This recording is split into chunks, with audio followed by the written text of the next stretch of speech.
Bonsoir tout le monde, ici Pegajinka, et bienvenue, j'ai envie de dire, pour cette vidéo réaction au générique de Beyblade Burst Quad Strike, dans lequel on apprend plusieurs petites choses, et je me suis dit que ce serait intéressant d'en parler avec vous. Alors oui, clairement les vidéos réactions commencent à remplacer petit à petit les live réactions que j'avais mis en place. Parce que c'est plus rapide et que j'ai la flemme de faire des lives, hein, osons dire les termes. C'est vrai que j'aurais pu attendre qu'il y ait plusieurs informations qui tombent de manière pas trop succincte. Mais si je peux me permettre de faire une vidéo à chaque fois, je vais pas m'en priver. Bref. Qu'est-ce qu'on apprend dans ce tout nouveau trailer de Beyblade Burst Quad Strike? Alors, plusieurs choses. Déjà, je suis allé checker la description du générique. Il n'y a rien qui a changé. C'est toujours la même chose comparé au trailer. Donc on n'apprend pas plus que ça concernant le scénario. Et non plus les choses que révèle ce trailer dont on va parler. Dans ce trailer, on a plusieurs choses. Donc déjà, on a le retour, parce qu'il faut en parler, de plusieurs personnages plus ou moins appréciés de la fanbase. Donc dedans, on va avoir Shaka, Kit, j'essaie de les faire de tête, Ken, les frères Asahi, de Rum et Aiga, qui sont globalement le line-up de Bay qui avait été utilisé dans Beyblade Burst Ultimate. Et à la seule différence que du coup là il va nous manquer Len et Shu. Bon, c'est globalement ce qu'on apprend. Le délire élémentaire a toujours l'air d'être homo fixe, hein, ça a toujours l'air d'être un élément important. Donc j'ai envie de dire, bah c'est cool, ils ont leur gimmick et ils s'y tiennent, ça a pas l'air juste d'être un truc bateau qui va être balancé comme ça. Encore une fois, hein, c'est logique que ça apparaisse dans le générique, donc j'attends de voir ce que ça va être dans la série. Mais voilà. Évidemment, parce que j'ai entendu gueuler concernant ça, mais putain, évidemment que c'est les designs des Bay Hasbro qui ont été repris. Évidemment, putain. Non mais, j'ai un peu checké les réseaux sociaux ces derniers jours pour voir un peu les réactions des gens à chaud ou à froid. Et bordel, il y en avait sérieusement certains d'entre vous qui s'attendaient à voir les designs des Takara quand vous voyez les anciens personnages revenir.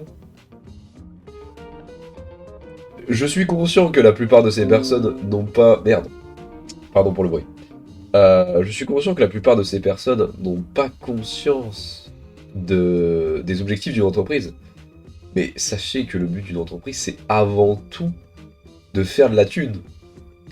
Et je me mets à la place de Monsieur Hasbro.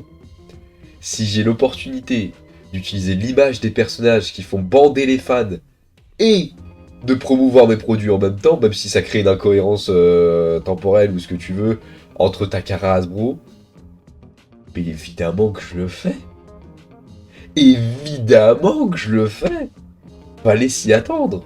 Fallait s'y attendre, d'autant plus que je crois que sur les sites internet de Quad Strike, on nous avait montré les designs des baies de Bell et Valt, et qui étaient toutes les deux des Quad Strike et pas des Burst Ultimate. Je ne comprends pas votre réaction. Et il y a des trucs, mais... Mon Dieu! Il y a des gens qui sont venus me dire « Ouais, ils lancent des toupies Hasbro avec des lanceurs Takara. Cette saison ne va rien vouloir dire. » Quoi? Pardon?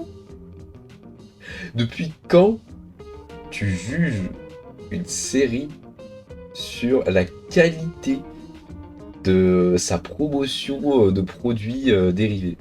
À quelle heure tu fais ça, s'il te plaît? Et surtout qu'à aucun moment on vous a entendu gueuler dans Velvet Burst quand ils ont lancé des toupies Takara Tomy bien avant que Hasbro fasse les refontes en termes de stadium dans des stadiums Hasbro. Et que à aucun moment dans Velvet Burst Quad Drive, enfin non, on va dire Velvet Burst, j'ai oublié le nom de la saison, yes. Je vais y arriver, Dynamite Battle, on vous a entendu gueuler quand il y a eu une Bay Hasbro qui a combattu des Takara. À aucun moment. Donc, arrêtez de casser les couilles sur des trucs dont tout le monde se branle.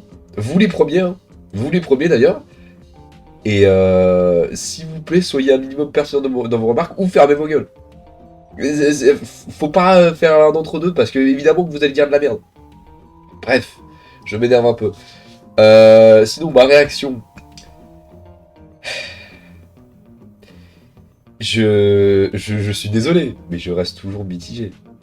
Je reste toujours mitigé concernant cette saison. C'est-à-dire que j'espère que vous attendiez pas à ce que je vous dise « Oh là là, ils ont fait revenir tous les anciens personnages qu'ils n'ont pas exploités dans Dynamite Battle ». Oui, c'est un point positif, c'est intéressant, je dis pas. Maintenant, faut voir comment tout ça va s'accorder avec le délire du pouvoir élémentaire. Parce que ça, j'y attends de loin comme ça. Donc, il y a ça. Va me falloir une raison scénaristique de pas faire revenir Chou, Free, Louis, enfin bref, tous les personnages de Quad Drive qui apparemment étaient importants. Va me falloir une bonne raison scénaristique à ça. Et pas juste, bah ils sont pas là parce qu'ils ont déjà été dans la saison précédente. Ça dans un monde cohérent, ça ne marche pas. Donc il va me falloir ça. Évidemment, grosse question en suspens. Quid de LED et de Chou? Parce que pour l'instant, dans l'opening que je vois, à part une potentielle opposition entre Quadra et Belle, où pourrait y avoir potentiellement rivalité et donc antagonisme, je suis désolé, je vais me boucher. Je disais donc avant d'avoir été interrompu par mon nez que, à part cette potentielle relation qui va mener à un potentiel antagonisme, on n'a pas grand chose qui nous présente un antagoniste dans cette série. Alors je me suis pas amusé à analyser les autres trailers des saisons précédentes, j'aurais peut-être dû, pour voir si on avait déjà un antagoniste dans le tas. Mais ça me paraîtrait logique de, quand tu présentes les personnages principaux, de présenter aussi le méchant dans l'histoire. Bref.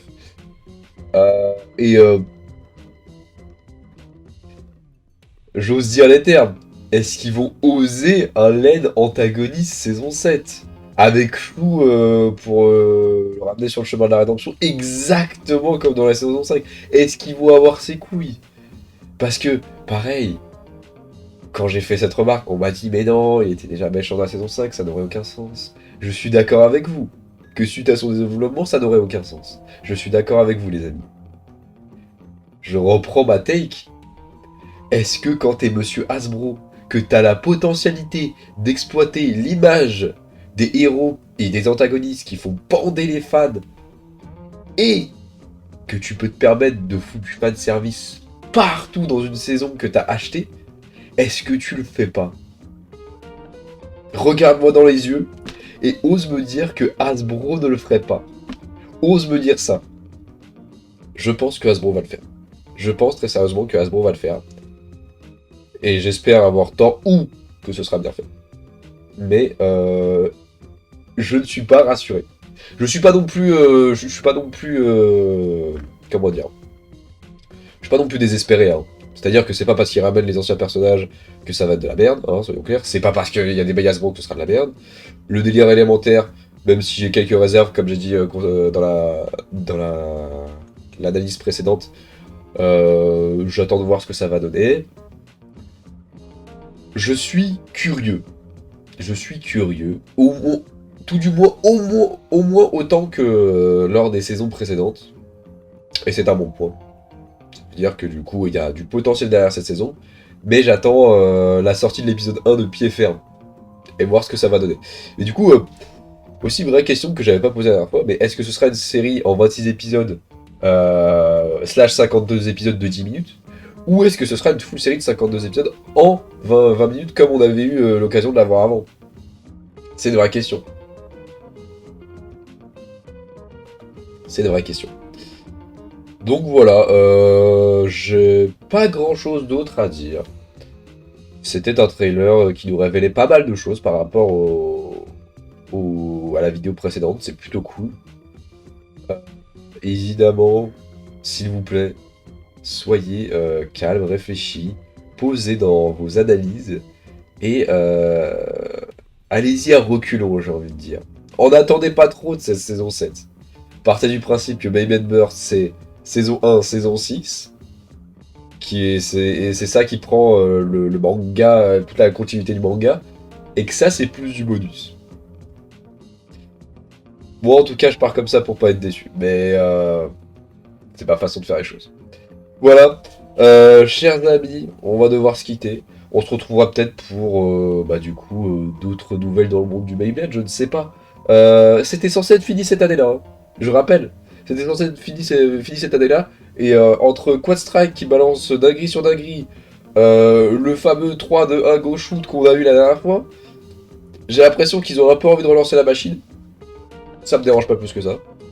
Mais du coup, il va falloir vous attendre à voir ma tête un peu plus souvent qu'une fois par mois. Voilà. Chers amis, portez-vous bien.